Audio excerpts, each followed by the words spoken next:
que nous, quoi, c'est-à-dire l'Italie et l'Espagne, quoi, pour des raisons de liberté plus importantes, quoi. D'accord. Et est-ce que tu peux nous dire un petit peu les différents types de musique en fait qu'on trouve dans ce qu'on dit techno, rave party, free party en fait? Qu'est-ce qu'il y a comme musique et comme mouvement là-dedans? Tu peux nous faire un tri un petit peu? Déjà, ce mouvement est très vaste parce qu'aujourd'hui, on arrive à des convergences entre des mouvements de pensée issus de ce mouvement artistique et musical et du commercial.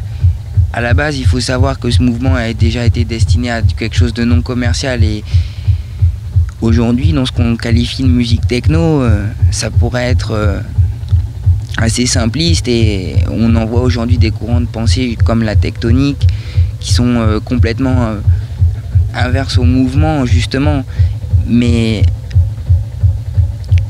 le mouvement perdure quand même parce qu'aujourd'hui l'État organise des technivals pour que les jeunes, on va dire, s'amusent sur cette musique et le mouvement perdure dans le sens où on cherche encore cette autonomie et cette liberté vis-à-vis de l'État et de nous-mêmes et de tout ça et pour arriver à un état d'autogérance et donc il s'organise des contre-festivals. Donc là-dedans, qu'est-ce qu'on y trouve comme musique? C'est effectivement déjà des musiques qui sont un peu à la mode aujourd'hui. On en est un peu à chercher des sons acides et avec un rythme un petit peu de plus en plus rapide aujourd'hui.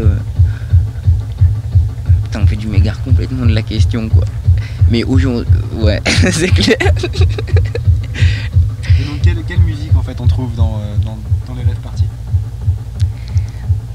Dans les rave parties, on trouve beaucoup d'art tech. Donc, on va dire, ça part, comme on disait tout à l'heure, de l'école Chicago, quoi. C'est-à-dire des sons un petit peu dance avec des voix un peu enjouées. Donc là, à ce moment-là, on va appeler ça plutôt du pumping, qui sera justement quelque chose de joyeux et super festif.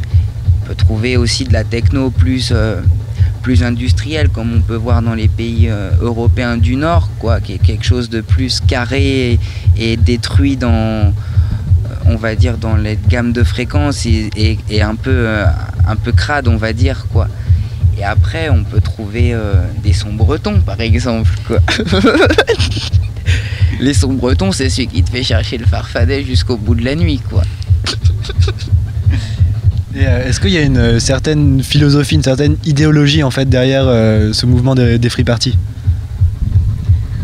Malheureusement, il y en a qui continuent à perdurer dans un faux état d'esprit, et puis d'autres qui sont nés dans cet état d'esprit, quoi. Et c'est-à-dire que ces gens-là vivront dans cet état d'esprit toute leur vie, que ce soit dans leur quotidien ou au sein même des festivals, quoi. Et des mouvements qu'eux-mêmes pourront eux-mêmes organiser de par ce fait-là, quoi. D'autres iront là-bas juste pour dire qu'ils y sont allés et voir ce qu'il n'y a pas à chercher là-bas, quoi, pour eux, parce qu'ils ne pourront pas le trouver. Alors que fondamentalement, ce mouvement a été, à mon avis, instauré et généré parce que les gens avaient besoin de liberté et qu'on la trouve que dans la nature quelque part, quoi. Et que ce mouvement-là se diffusera que dans la nature principalement parce que il fait appel à trois sensations, quoi, nous-mêmes, la terre et puis ce qui nous stimule, quoi.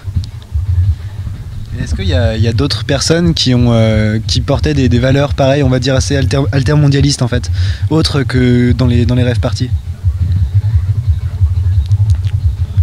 Qui rejoignait un peu cette idéologie de l'autonomie. On peut citer Akimbe, effectivement. Au niveau de sa philosophie, on va dire,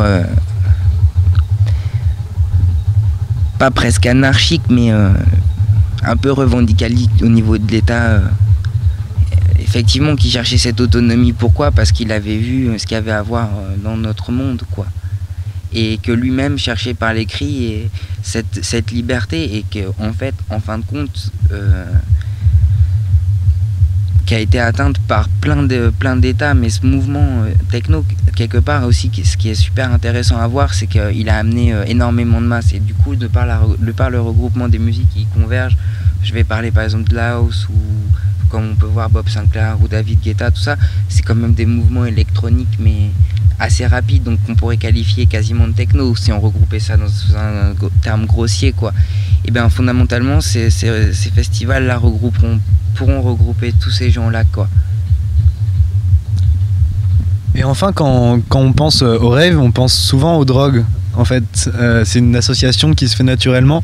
Qu'est-ce que t'en penses? Ben, ce sont les médias qui ont instauré cette image dans la tête des gens, quoi. Après,